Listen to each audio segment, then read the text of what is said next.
সবাইকে নমস্কার আমার এই নতুন ভিডিওতে। আজ আমি এই ভীষণ সহজ আর সুস্বাদু আইসক্রিমটি মাত্র 3টে জিনিস দিয়ে আর 10 মিনিটে কিভাবে রেডি করেছি সেটাই আপনাদের দেখাবো। আর এটা যদি আপনি একবার খান দোকানের আইসক্রিম আর খেতেই ইচ্ছা করবে না। আমি এই আইসক্রিমটা সম্পূর্ণ ঘরোয়া পদ্ধতিতে বানিয়েছি, তো চাইলে যে কেউ অতি সহজেই এটা বানাতে পারবে বাড়িতে। তো প্রথমেই আমি নিয়েছি দুটো সম্পূর্ণ পাকা মিষ্টি আম। আপনি যতজনের জন্য বানাবেন সেই পরিমাণেই আম নেবেন, আর আমি এটা মাত্র 4 জনের জন্য বানাচ্ছি। আচ্ছা, তো আমগুলো খুব ভালোভাবে জলে ধুয়ে নিয়েছি এবং এটিকে কেটে তার শাঁসটা একটি পাত্রে এইভাবে বের করে নিচ্ছি। আর জানেন, আমি এই আইসক্রিমটাই প্রথমবারই ট্রাই করেছি, তো প্রথমবারই ভিডিওটা বানিয়েছি। আর সবশেষে আইসক্রিমটা একদম ঠিকঠাকই হয়েছিল, সবার খুব ভালোও লেগেছিলো। তো খোসা থেকে এইভাবে একদম সম্পূর্ণ আমের ভিতরের শাঁসটা একটা প্লেটে বের করে নেব, সব আমগুলো থেকে একটা একটা করে। আর এটা কি আম ছিল আমি নিজেও নাম জানি না, সত্যি কথা এটাই কি আমার নাম জানার দরকারও নেই, কারণ একদম সম্পূর্ণ পাকা আম হলেই আমার কাজ হয়ে যাবে। আর এই আইসক্রিমের প্রস্তুতিটা আমি রাত্রিবেলা করেছিলাম, তাই লাইটিংটা একটু অন্যরকম লাগছে, তাই না? আচ্ছা, আমি এই যে এত ডিজাইন করে কেটেছি এর মানে এই নয় যে এইভাবেই কাটতে হবে, শুধুমাত্র আমার এইভাবে কাটতে ভালো লেগেছিল বলেই আমি কেটেছিলাম। এখন আমি একটা আলাদা প্লেটে কয়েকটা আমের টুকরো তুলে রাখছি, এটা পরে ব্যবহার করব তার জন্য। আপনি চাইলে এটা নাও করতে পারেন, আমি শুধুমাত্র দেখতে ভালো লাগার জন্য এটা পরে দেব। এখন আমি এই আমের টুকরোগুলো একটা মিক্সির পাত্রে নিয়ে নিচ্ছি, খুব সাবধানে সবটা ঢেলে নেব যাতে একটুও না বাইরে পড়ে যায়। আচ্ছা, তো আমি এখন এটাকে মিক্সারে দিয়ে খুব ভালোভাবে গ্রাইন্ড করে একটা সুন্দর পেস্ট বানিয়ে নেব। এই দেখুন, আমার পেস্ট একদম পারফেক্টলি হয়ে গেছে তৈরি। আচ্ছা, তো এটা তো গেল প্রথম উপকরণ, আম ছিল। এরপর দ্বিতীয় উপকরণটি দেখুন, এটা হলো একটা ফ্রেশ ক্রিম।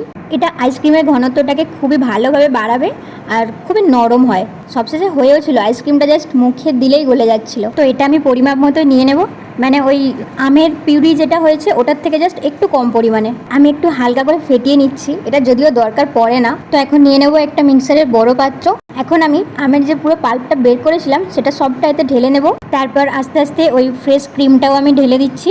এখন আমাদের তৃতীয় এবং শেষ উপকরণ যে আছে সেটা দেব, সেটা হলো এই কনডেন্স মিল্ক, যেটাকে সহজ ভাষায় বললে বোঝা যায় যে একদমই ঘন দুধ আর প্রচণ্ড মিষ্টির একটা মিশ্রণ। তো বেসিক্যালি এটা দিলে আপনাকে আলাদা করে দুধ বা চিনি কোনো কিছুই দিতে লাগবে না। তো এই তিনটে জিনিসকে আমি একটু ভালোভাবে চামচে করে মিশিয়ে নিচ্ছি। আচ্ছা, একটা কথা জানিয়ে রাখি, অনেকেই হয়তো ভাববেন যে এই কনডেন্স মিল্ক বা এই ফ্রেশ ক্রিম অনেক দামি বা পাওয়া যাবে না, তো সেই ক্ষেত্রে বলে রাখি এখন যে কোনো দোকানে সহজেই পাওয়া যায়। আর এর সব থেকে যে ছোটো প্যাকগুলো সেগুলো কিন্তু 100 টাকার ভিতরেই মধ্যেই চলে আসে। আচ্ছা, তো দেখুন আমি একসাথে সব মিক্সিতে আবার খুব ভালোভাবে ব্লেন্ড করে নিয়েছি। এরপর একটা এরকম প্লাস্টিকের পাত্র বা টিফিন বক্স আপনার কাছে বাড়িতে যা কিছু সহজে পাওয়া যাবে, তো সেটার মধ্যেই এটাকে খুব ভালোভাবে আমি ঢেলে নেব। ব্যাস, বক্সটা যেন একদমই এয়ারটাইট হয়, মানে কোনো রকমভাবে হাওয়া না ঢোকে, তাহলে তো ভিতরে জল বা বরফ ঢুকে যাবে। এরপর আগের থেকে সেই আলাদা করে তুলে রাখা আমের কুচিগুলি আমি উপরে দিয়ে দেবো সাজানোর জন্য। আর পরে যখন সারা রাত ফ্রিজে থাকবে এই আমটাও কিন্তু খেতে ভালোই লাগবে। আমি এটা আমার ঘরে থাকায় একটা সাধারণ টিফিন বক্সেই করেছিলাম, প্লাস্টিকের। তো কারণ সবসময় সব কিছুটা নতুন কেনাও তো সম্ভব না, তাই না? প্রয়োজনও নেই, কারণ আমার খেতে ইচ্ছা করেছে আমি খাবো, এর জন্য যে সবটাই নতুন কিনতে হবে এমন তো কোনো কথা নেই। আচ্ছা, তো আমার হয়ে গেছে সব কিছুই অলমোস্ট রেডি। তো এখন আমি এটাকে একদম ডিপ ফ্রিজে খুব ভালোভাবে রেখে দেবো। তো চলো টাটা, সারা রাতের জন্য সকালে আইসক্রিম রূপে দেখা হবে তোমার সাথে। তো চলুন, সকাল হয়ে গেছে, এখন দেখার পালা কতটা আইসক্রিম জমলো। বক্সের লিডটা খুব শক্ত হয়ে গিয়েছিল, আমি তো খুলতেই পারছিলাম না, অবশেষে সেটা খুললো। তো দেখুন, ফাইনালি আমার আইসক্রিম রেডি। দেখতে খুব সুন্দর লাগছে সত্যি। আচ্ছা, তো আমি এটাকে একটা স্টিলের স্পুনে করে তুলে নেব, কারণ কি আমার কাছে ওই রকম দোকানদারদের মতো গোল কোনো স্কুপ নেই, তাই এটা একটা জুগাড়ু আইডিয়া, এটা দিয়ে কাজ হয়ে যাচ্ছে, আমার কোনো চাপ নেই। আচ্ছা, তো আইসক্রিমটা খুব ভালোভাবে তুলে নিয়ে আমি এই প্লেটেতে খুব ভালোভাবে সার্ভ করব।